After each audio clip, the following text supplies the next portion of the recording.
Jérémie, chapitre 41.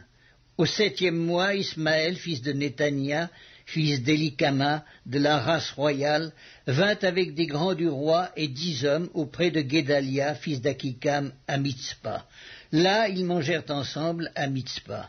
Alors Ismaël, fils de Néthania, se leva avec les 10 hommes dont il était accompagné, et ils frappèrent avec l'épée Guédalia, fils d'Akikam, fils de Shaphan. Il fit ainsi mourir celui que le roi de Babylone avait établi gouverneur du pays. Ismaël tua encore tous les Juifs qui étaient auprès de Guédalia à Mitzpa, et les Chaldéens qui se trouvaient là, les gens de guerre. Le second jour après l'assassinat de Guédalia, tandis que personne n'en savait rien, il arriva de Sichem, de Silo et de Samarie 80 hommes qui avaient la barbe rasée et les vêtements déchirés et qui s'étaient fait des incisions. Ils portaient des offrandes et de l'encens pour les présenter à la maison de l'Éternel. Ismaël, fils de Néthania, sortit de Mitzpa au-devant d'eux.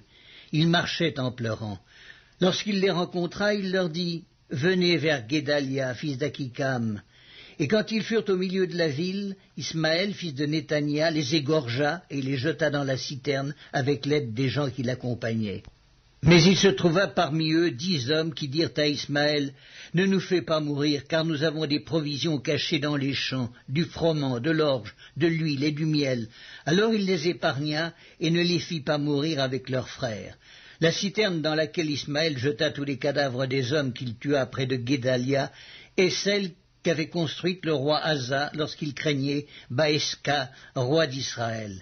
C'est cette citerne qu'Ismaël, fils de Néthania, remplit de cadavres. Ismaël fit prisonniers tous ceux qui restaient à Mitzpha, les filles du roi et tous ceux du peuple qui y demeuraient, et que Nebuzaradan, chef des gardes, avait confiés à Guédalia, fils d'Akikam. Ismaël, fils de Néthania, les emmena captifs et partit pour passer chez les Ammonites.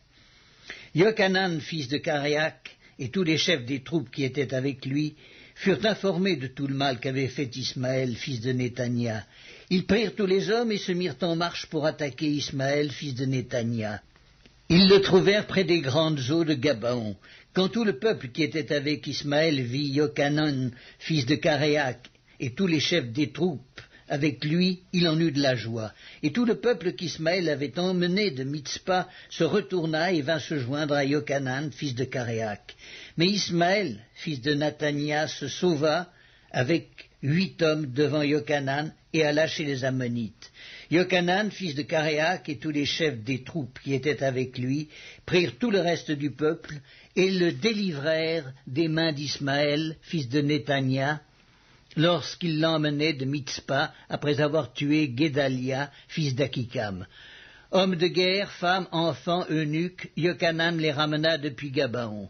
Ils se mirent en marche et s'arrêtèrent à l'hôtellerie de Kimham, près de Bethléem, pour se retirer ensuite en Égypte, loin des Chaldéens, dont ils avaient peur, parce qu'Ismaël, fils de Néthania, avait tué Guédalia, fils d'Akikam, que le roi de Babylone avait établi gouverneur du pays.